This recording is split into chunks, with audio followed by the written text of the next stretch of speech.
Assalamualaikum warahmatullahi wabarakatuh. Perkenalkan, di sini kami dari kelompok 2 akan menyampaikan materi yang berjudul Komunikasi Bisnis Lintas Budaya. Apa sih komunikasi bisnis lintas budaya itu? Komunikasi bisnis lintas budaya adalah komunikasi yang digunakan dalam dunia bisnis, baik komunikasi secara verbal maupun nonverbal, dengan memperhatikan faktor budaya pada suatu daerah, wilayah, maupun negara tersebut. Tentu saja dalam berkomunikasi akan menimbulkan sebuah masalah atau resiko, seperti menimbulkan komunikasi yang tidak lancar, timbul perasaan tidak nyaman, atau bisa saja menimbulkan sebuah kesalahpahaman. Nah, akibat dari hal-hal tersebut dapat memunculkan konflik-konflik yang akan berujung pada kerusuhan atau pertentangan antar etnis. Sebagai jalan keluarnya, hal-hal tersebut tentu saja dapat diminimalisir dengan cara-cara seperti mengerti atau mempelajari sebuah bahasa atau komunikasi yang digunakan oleh seseorang atau negara tersebut, mengetahui prinsip-prinsip komunikasi lintas budaya, dan pada akhirnya mempraktikkan dalam berkomunikasi dengan orang lain. Komunikasi lintas budaya tentu saja sangat penting adanya dalam dunia bisnis yang sangat digunakan dalam berbagai aspek, seperti melakukan kesepakatan bisnis dengan rekan bisnis yang berbeda budaya.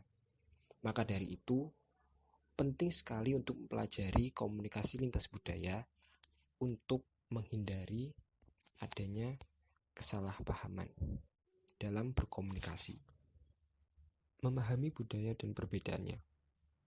Beberapa tokoh mendefinisikan budaya menurut pandangannya masing-masing. Seperti menurut Hofstede, budaya diartikan sebagai pemrograman kolektif atas pikiran yang membedakan anggota-anggota suatu kelompok dari kategori lainnya.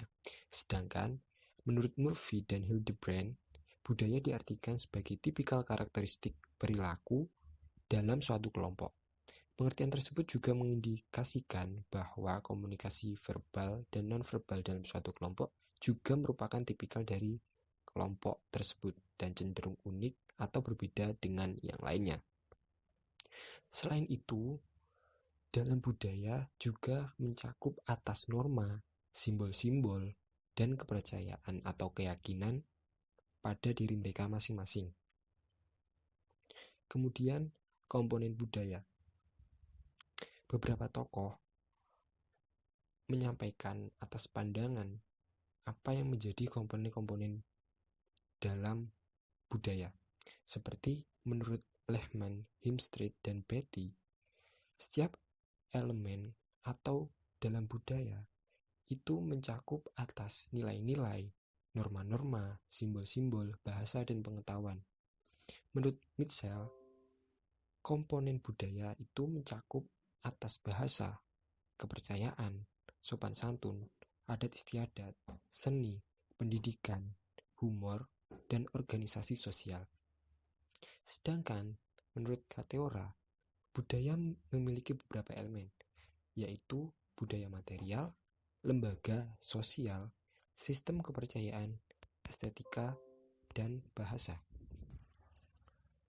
Tingkatan budaya. Murphy dan Hildebrand membagi budaya dalam 3 tingkatan. Yang pertama, formal.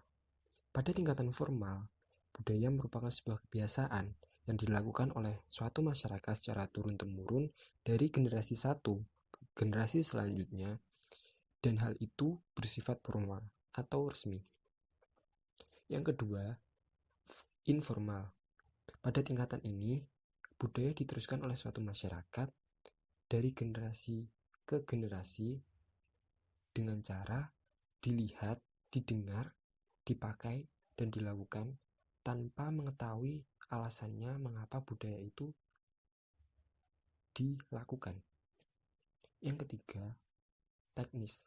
Pada tingkatan teknis, buku-buku, aturan, atau literatur yang ada menjadi sebuah hal yang sangat penting, di mana di dalamnya dijelaskan suatu proses mengapa budaya tersebut dilakukan dan mengapa hal itu juga tidak boleh dilakukan.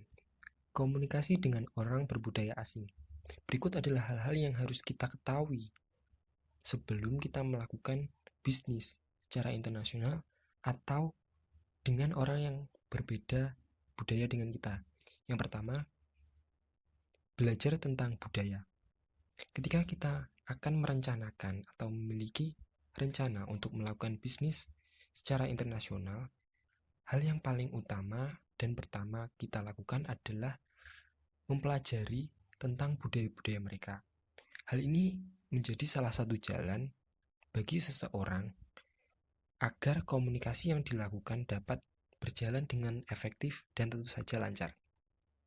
Yang kedua, mengembangkan keterampilan komunikasi lintas budaya.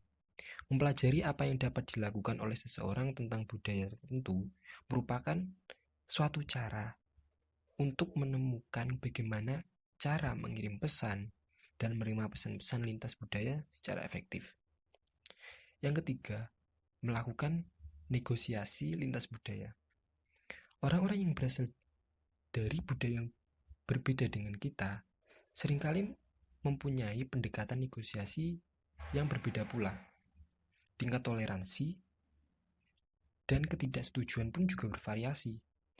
Negosiator dari budaya yang berbeda mungkin menggunakan teknik pemecahan masalah dan metode pengambilan keputusan yang berbeda. Seperti di negara Amerika, Cina, Jepang tentu saja memiliki cara-cara negosiasi yang berbeda. Maka dari itu, sebelum kita melakukan bisnis dengan orang yang berbudaya asing, alangkah baiknya kita mempelajari cara-cara negosiasi dan hal-hal tersebut agar semuanya atau bisnis yang akan kita jalankan berjalan dengan baik. Sekian dari kelompok 2. Apabila ada kurangnya kami mohon maaf. Terima kasih atas perhatiannya. Wassalamualaikum warahmatullahi wabarakatuh.